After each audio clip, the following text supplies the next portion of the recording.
लखनपुर गांव में नंदू नामक एक गरीब आदमी अपनी छोटी सी झोपड़ी में अपने 2 बच्चों और पत्नी के साथ रहता था। गरीबी के कारण नंदू अपने बच्चों को स्कूल ना भेज सका। अभी कुछ दिनों से नंदू की बेटी सीमा की तबीयत भी खराब चल रही थी। गुजारा करने के लिए उसके पास खेती का एक छोटा सा टुकड़ा ही था। खेती में बस इतना ही अनाज हुआ करता था जिससे उसका परिवार 2 वक्त का खाना खा सके। जिंदगी मुश्किलों से गुजर रही थी। एक दिन जब नंदू अपने खेत की तरफ जाता है, वो देखता है कि उसकी सारी फसल कीड़ों ने खराब कर दी है। सारी की सारी फसल ही बर्बाद हो गई थी। नंदू बहुत ही दुखी मन से घर की तरफ लौटता है। उसके मन में बहुत सारी बातें चल रही होती है। घर लौटकर वो अपनी पत्नी को सारी बातें बताता है। पत्नी भी सब सुनकर दुखी हो जाती है।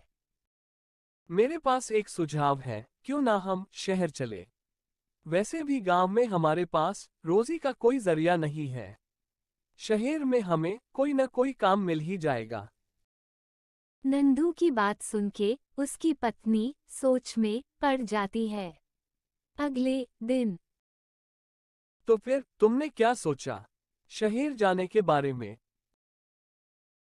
ठीक है, जैसा आप कहे। गांव की जमीन बेचकर नंदू अपने परिवार के साथ शहर के लिए निकल पड़ता है। शहर पहुंचकर वो लोग किराए के मकान में रहने लगते हैं। नंदू ने शहर के बाजार में एक मूंगफली का ठेला लगाना शुरू किया था। सब ठीक ठाक चल रहा था। फिर एक दिन नंदू के ठेले पे कोट पैंट पहने एक साहब मूंगफली लेने आते हैं। जाते वक्त वो अपना हैंडबैग वही भूलकर चले गए।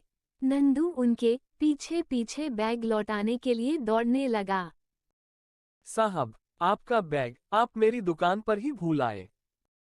तुम्हारा बहुत बहुत शुक्रिया। इसमें मेरी बहुत कीमती वस्तु और पैसे हैं। तुम्हारी ईमानदारी से प्रभावित होकर मैं तुम्हारे लिए एक नौकरी का प्रस्ताव रखता हूँ। कल तुम मेरे घर पर आ जाना। तुम्हारे साथ काम करके मुझे बहुत खुशी होगी। दरअसल वो आदमी शहर का सबसे अमीर आदमी था। शाम को नंदू घर लौट आता है। घर लौटकर वो अपनी पत्नी को नौकरी के प्रस्ताव के बारे में सब बताता है। अब कई साल गुजर गए हैं। नंदू और उसका परिवार ऐशो आराम की जिंदगी गुजार रहा है। उनके पास पैसों की कोई कमी नहीं है। सब हंसी खुशी रहने लगते हैं। कहानी अच्छी लगी तो इसे लाइक करें, चैनल सब्सक्राइब करें और कमेंट करना न भूलें।